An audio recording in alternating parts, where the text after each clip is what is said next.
Welcome to the Mindset Game podcast. We have a very special guest with us today, Hallie Crawford. Hallie is a certified career coach, speaker, and author whose coaching company helps professionals identify, land, and succeed in their dream job. Since 2002, Hallie's team of coaches has helped thousands of professionals achieve their career goals. She's published numerous books and is regularly featured as a career expert in the media, including CNN, Fox Business News, and the Wall Street Journal. Hallie has an undergraduate degree from Vanderbilt University and a master's degree from the University of Illinois. Now, on a personal note, I first got introduced to Hallie's work back in 2004 when I was doing more career coaching back in those days. And I've always appreciated her holistic perspective in the career management arena. So, how our inner world impacts our results with regards to our career exploration and job transition, which is why I'm absolutely thrilled, Hallie, to have you here with us. Thank you. You are so welcome. I'm thrilled to be here too. And I can't believe that we've known each other that long. It's awesome. It really is. And it speaks to your expertise because you really have been doing this for a long time and you've heard it all, seen it all.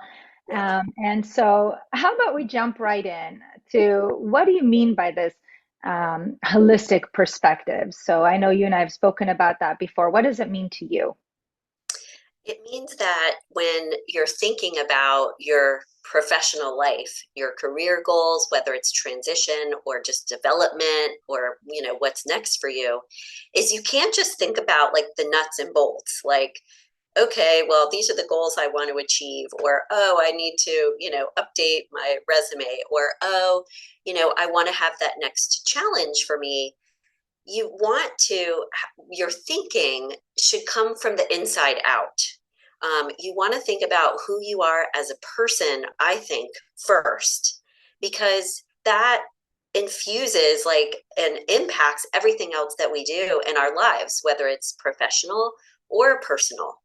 So you can't just go from like the outside in. You want to think about all of this from the inside out because your beliefs, your mindset, your what you're excited about, what's fulfilling to you, tapping into and understanding all of those things is going to be the make or break. Like those things are going to impact your results regardless. And so you need to understand those things first. Does that kind of make sense? It does. And my mind is going to, all right, well, how do we do this? Right? What is the process that we could do for better understanding ourselves and so that we can position ourselves to be even more fulfilled? Yeah. So we obviously want people to think about, what their brand is and those types of things too, whether it's job searching or not. But a lot of times people will forget about certain key points that they need to start with kind of internally, whether it relates to their brand or, identifying what that next challenge is and what's going to be fulfilling to them. And we want them, in addition to thinking about, okay, what are my strengths? What am I good at? And what is my past experience? And for example, what kind of money I want to make next or benefits I want to have. We want them to also think about the other side of things, this internal world, things like what are their values? And how do those values point to what would be fulfilling to them in this next step of their career and however that looks for them? And what we find is if people will think about their personal values first, like who are they as a person first, and then they can translate their values, let's say, into their professional values, those values will get closer to who they are as a person. And they are, as a result, aligning their goals, their career goals with those personal values is going to make them that much more meaningful, rewarding, and like a really good fit for them versus just kind of saying, okay, these are the things that I should be doing, right, at this point in my career. So the values piece we feel is like the first thing we want people to be thinking about, especially with everything that's happened in the past several years. People we think are wanting that much more meaning and reward and connection to their organizations and to their employees more than ever before, and kind of vice versa. So that values piece is a really, really good place to start. And Um, how can they learn their values? yeah, there's different ways to do it. And some of the ways that we recommend are things like writing down for just a few minutes, what does success mean to you? And just like free flow writing, though, just spitting it out on paper for a moment so that you're not editing or filtering at all. So blurt that out. That's one way. Another great way is to look at, for example, what are you drawn to in your personal life? What hobbies do you have or are you drawn to? What TV shows do you watch? What do you normally pick up? Like, what kind of books do you read? And what do you talk about with your friends and family? Topics too, because inside of all of those things, if you can identify themes and common threads between all of that, those are clues to your possible values, what you're drawn to personally. So you want to check that out as well. And then a third way that we suggest people think about their values or try to define them is to think about peak experiences in their life. When have they felt really lit up inside? An experience, it could be a period of time, it could be a moment of time, either way is fine. And thinking about what was cool about that for them, a little bit less about, well, I was, taking a trip to, Montana or whatever it was, a little bit less about the details and more about why they enjoyed it so much. Why was it a peak experience? And that can give them clues to some of their values too. That is so cool because it really can be that simple. I think sometimes many of us, we make this a whole complex thing, like we have to do this whole values process, when really it's just checking in because the body already knows. It's just kind of surfacing that, which is already there. So true. It's like that's what we say to our clients is your values are already operating at a subconscious level and like influencing your choices. And what we want is for people to be more conscious about those choices and have them be at a conscious level as often as possible so that they're being more proactive about making those choices align with their values. Yeah, that's awesome. And may I add, kind of as an extension to your peak experience, another thought that just came to me, and you tell me whether you think this could be helpful, is Yeah. maybe to also look at the opposite, maybe like a moment that was kind of depleting, and maybe what values might have been violated by ourselves or others. Because sometimes there's even more charge there, so that it tells us, like, all right, if we don't want that, what do we want instead? Um, Absolutely. That is so good. And we'll tell our clients that too. Things that really get under your skin or, like nails on a chalkboard, something that drives you crazy, totally clues to values. And so you can do either. And what's cool is you can use these different exercises even to kind of validate because people sometimes have a hard time. Like, even though, like you were saying, they are at the surface, they kind of get hung up sometimes on like, okay, well, is this really a value? Like, is this right? Like, am I doing this exercise right or not? And if you use all of these different tools and like you're saying, kind of the antithesis of it too, that can help validate, oh, yeah, that is a value for me. Cool. And what if someone does this and they have like 20, 30 things that are important to them? Like, what do they do with that? I know, right? That can be complicated too. I get it. And there's other things that I'll kind of weave in as we're talking too that we want people to think about. If you have a huge list of these values, totally get it. Write it out on paper or on your computer or something, because we do want you to be able to winnow things down to around like 5 to 7 values, give or take. And it is actually very helpful to prioritize them because then that helps you make, decisions. But normally, when people will write out their values like that, they'll start to be able to combine some of them together because they'll realize this one's really similar or related to this one. And I could put it under an umbrella of like this one name of what this value is. So, see if you can combine them, finding like common threads and organizing them. And honestly, this is a really good place for you to talk with someone else about it, whether it's a coach, a friend, or a family member, because they can help you parse things out too, because they've got that objective kind of perspective on it. So that's also a really good thing. And I promise you, just like you just said, it's not that hard. It's just taking the time to do it. And I think people avoid thinking about these things sometimes just because we're busy and it feels like it's going to be overwhelming and taking a long time. But if you do these things, actually, it's going to flow out of you, which is so cool. Yeah, thank you. And I think even for people who are not necessarily actively seeking different kinds of roles in their career, or it's just kind of cool to pause and say, hey, what's important for me here, like to look at those experiences and maybe find ways to honor some more of that, right? So we're even more fulfilled wherever we are. Yeah, because the thing too, it's a really good point, is that when we're more clued into our values, we're going to be better leaders because we're going to understand how we lead and why we own our business, if that's the case, or why we want to change to this different career path.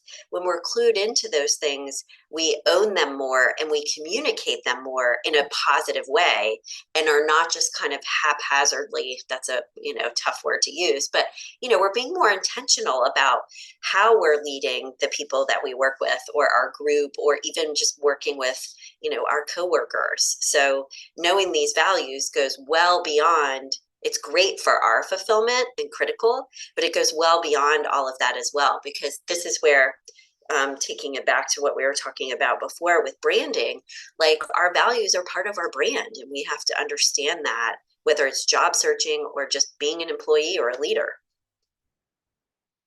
So, Brilliant.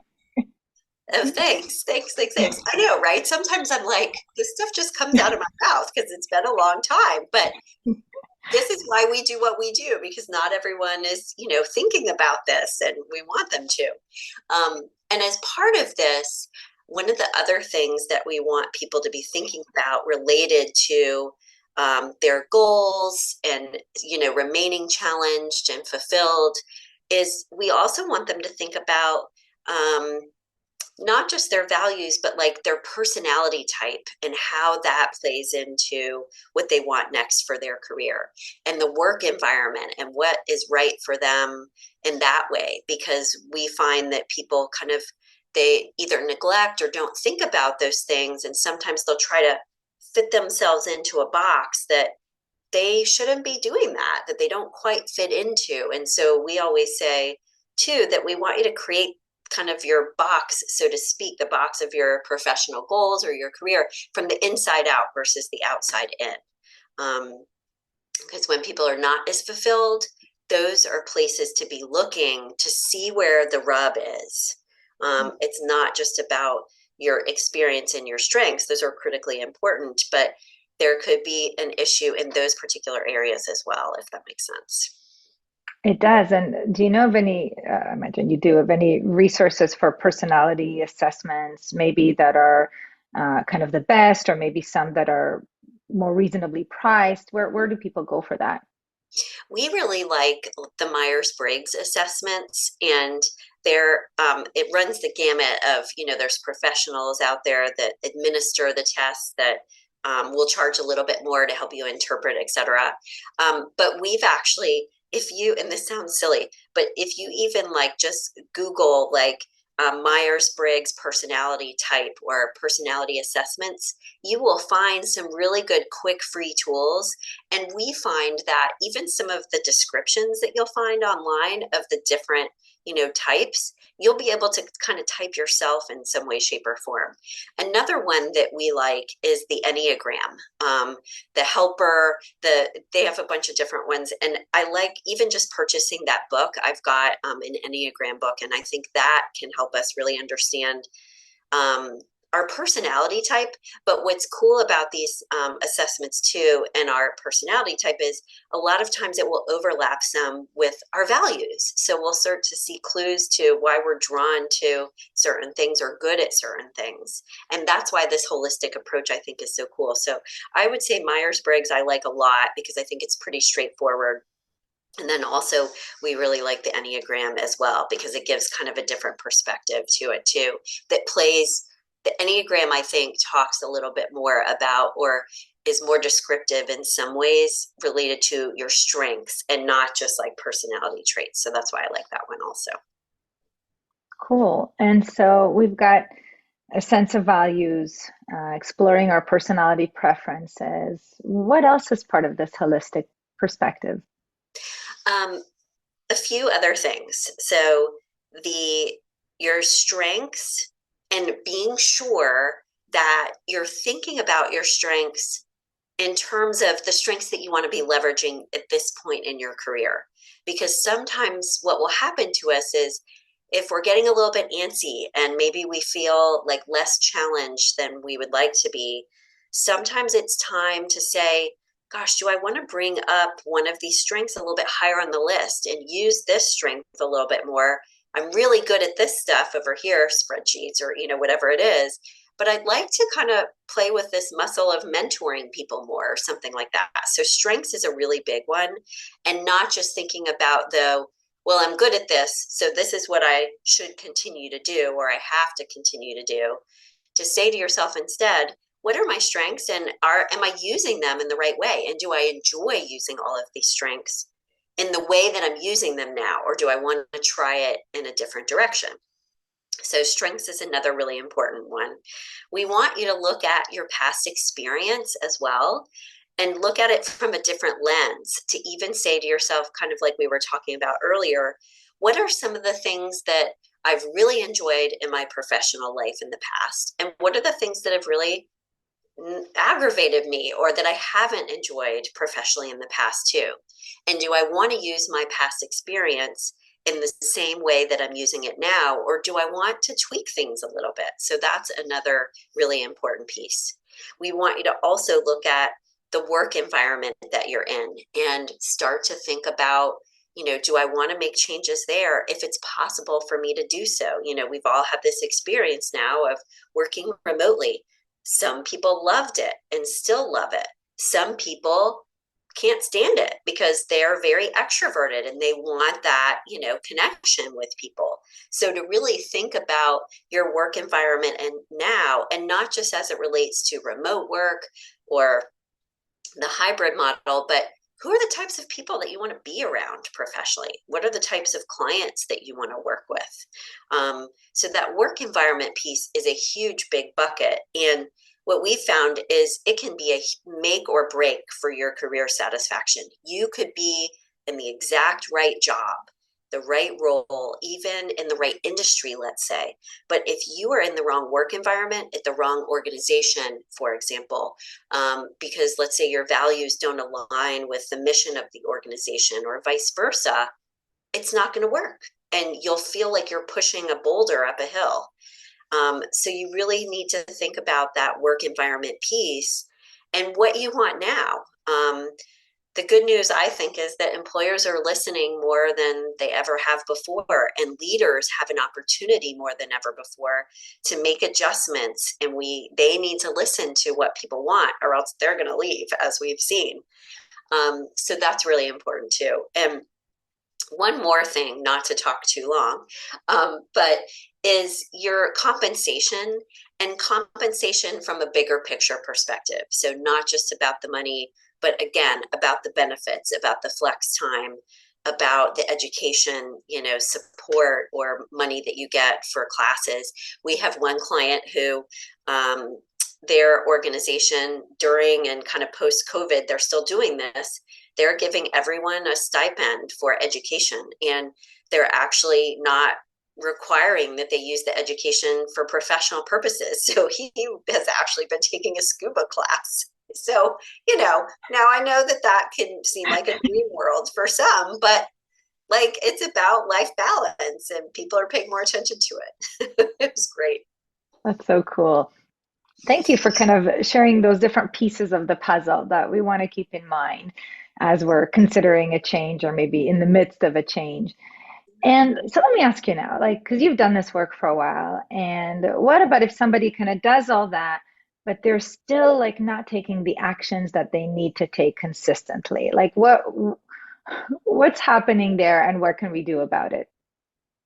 So that's a great one, right? Because this is where the internal world is going to big time affect your actions in your external world. So 9 times out of 10, when clients come to us, and I would say even 9.5 times, they will tell us when we ask them what are their greatest obstacles to taking this action, they'll say themselves. It's not about this external thing. It's not about this other thing that's going on in their lives necessarily. It's about them, the places they're choosing to spend their time. They are not holding themselves accountable for what they want. They just get too busy and time flies by. All of these completely understandable things. But some people will also say, I'm scared, or this is overwhelming, or, I'm afraid of this, or I don't have as much confidence as I used to. So this is where we need to look internally again, but at a different place. Like, you've got your values. Okay, good. You need to be saying, okay, do I have any limiting beliefs or any internal obstacles like procrastination, like lack of confidence, fear of making a change? What are those other things that are going on in my head that I'm either telling myself and making a reality, or that I'm allowing to get in the way of figuring this out? And there could be some external things, and we totally get that. So, for example, if now is not the right time for you to make a change, we were just talking with a client this morning about this. He's waiting until March. That's when he gets his bonus. Companies, this is what everybody says, right? Understandable. That is a reality. That money, you don't want to leave it on the table. But in the meantime, we're telling him, don't just sit there, like get your materials ready and up to date. Think about your values and what's important to you so that you know at that time if it is the right thing to make a change or not, right? And pay attention to any other stuff that may be going on inside of you that, again, like we need to think about our limiting beliefs, our assumptions, all of that. And if there are external realities, that's totally fine, but just don't let them be an excuse. Have it be a reason and something that you're going to proactively deal with. So what's the plan to deal with that?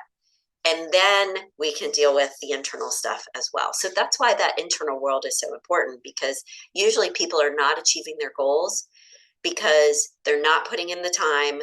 They're scared, understandably. They're not thinking as creatively about how they can approach what they want, to like exhaust all options and then go for it. So that's why it's so critically important, because normally you're getting in your own way or not being as creative as you could be about how to deal with these external issues, so to speak. Thank you. And so, what if we have some of those fears or limiting beliefs or any other forms of resistance? What do we do? Yeah, it's a great question. And there's a lot of different things tools that we use with our clients. I really like the book Taming Your Gremlin, um, because it's a short and sweet, easy read. And it is so impactful. It's by Rick Carson. You can get it on Amazon. It's not that expensive. And it's a direct to the point way of dealing with whatever is going on in your noggin, right? And some of the things he talks about are things like writing down like what these different fears are. So getting it outside of your head in some way, shape, or form will help you be more proactive about dealing with it. So pulling it outside of you so that it's not kind of running the show internally and saying, oh, this is my procrastination, or oh, that's just me doing XYZ. You get into a better headspace, if you will, to be able to manage and deal with that because you're pulling it kind of outside of you. And what's fun about his book, too, is that he almost makes it like a fun way to deal with what he calls your gremlins. Those are your fears, etc. And you can give them a name. You can dress them up in an outfit. I mean, you can go to town with this stuff. And we've even had clients like write down what these fears are. And like one client, she wrote it down on a big piece of paper and she burned it in her driveway. Like she was in a place that she could do that, but it was so cathartic for her. So there are lots of different things that you can do to kind of manage these voices, so to speak, or fears in your head, and getting support with them, whether again, it's a friend or family member or a coach like us. Like this is part of what we do with our clients, is train them to see when these obstacles are kind of cropping up and teach them how to push it aside, like tear it up and throw it in the garbage can, whatever it is. If there are deeper issues there, sometimes we've got to go deeper with it. And that's completely understandable, but it's kind of like a muscle, a confidence muscle that you need to develop that will help you kind of get outside of these things so that you can better manage them. So that's one tool. And a book that we really like and our clients have found incredibly helpful, at least, as a start to this. Oh, thank you. And I love how you spoke of like writing them down, naming them, dressing them, right? Because it's about getting to know those parts of us, and it is very, very empowering, just as you said, to be able to make the invisible visible, so to speak, the unconscious conscious, and name it. And it's part of the acceptance process because we can't change anything that we can't name and accept. I accept that I am scared right now, and I'm choosing, right, to take these steps, right, to be even healthier and more fulfilled.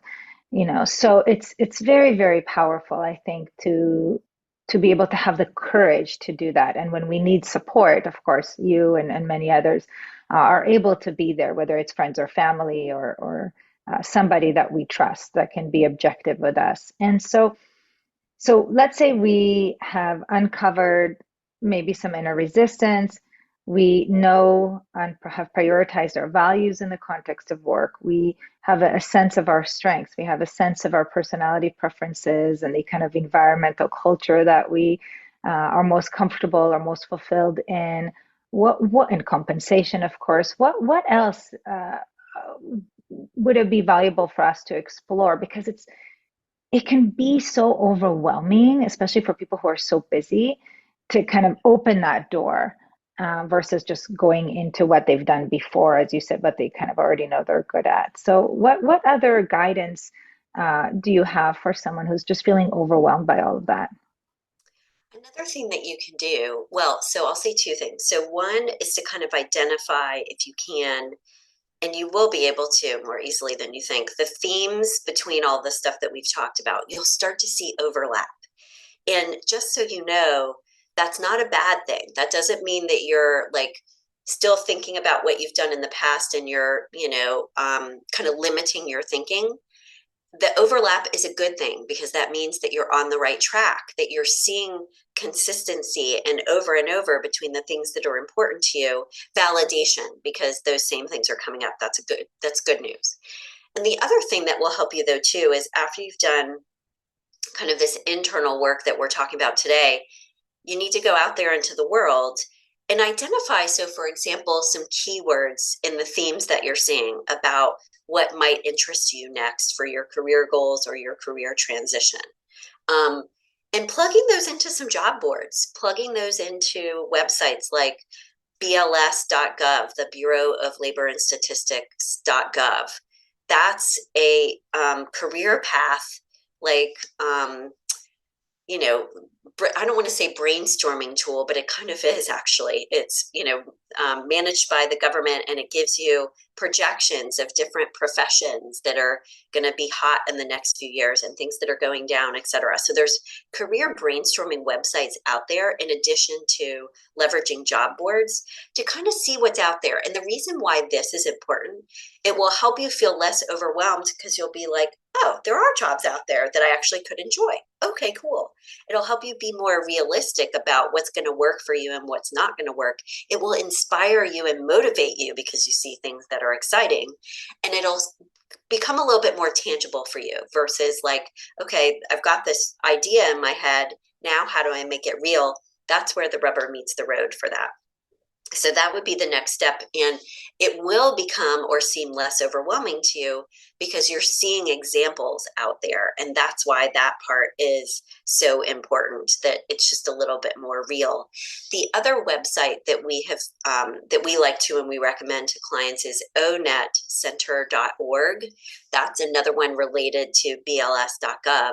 And again, you can plug some keywords for your strengths or your interests in there and see what crops up. And that's going to help it be more real and a little bit more or less overwhelming, I should say, too. It's so great because it's like you're guiding us to get clear on what's important to us, right? Kind of our preferences. And then we get to go and bring that into our outside world and see what matches and what the market is open to. Yeah. And you're right, it does open new doors and it validates, and it's kind of cool to see that, this thing that I have in mind, is there, it's out there. And and so let's say they're at that place where they're starting to go to some job boards or to BLS or to, the ONET site. And let's say that they now have another blockage there. The blockage being, I don't have enough time to follow through and set up these informational interviews or to create my resume or LinkedIn profile or whatever that might be. What do you see as the biggest obstacles at that point in the game? Oh, yeah. Nobody wants to write their resume or update it. That's the obstacle. I mean, we've not had in 22 years, no one, maybe one person who was a writer said, I love revising my resume. And that is it out of all these people. So please know you're not alone. It's intimidating and it is no one's favorite thing, to the point where people, all this other work they've done, they will stop.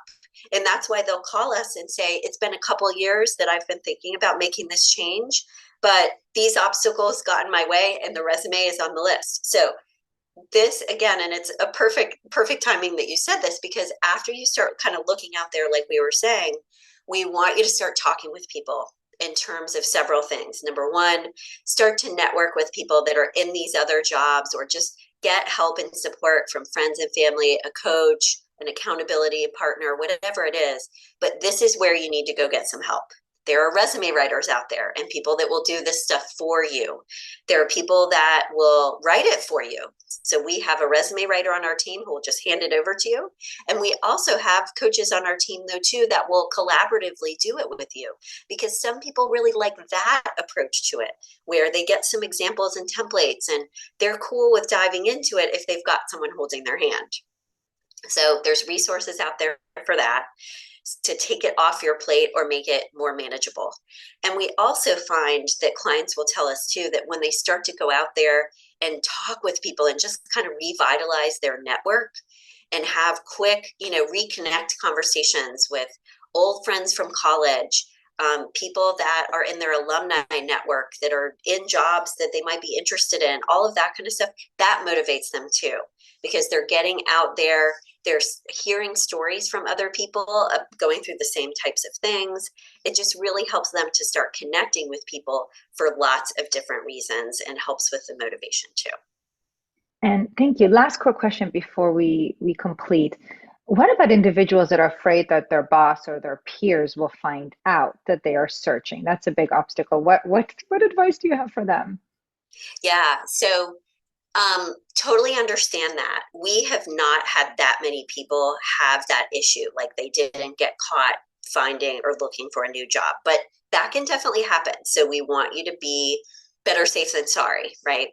The good news is that with LinkedIn, for example, they know that these are problems. So they have made it easier for job seekers to, kind of under the radar find jobs. So you want to check your settings on LinkedIn and check what's public, what's private. Don't have people be notified every single time you make an update to your LinkedIn profile, as one example.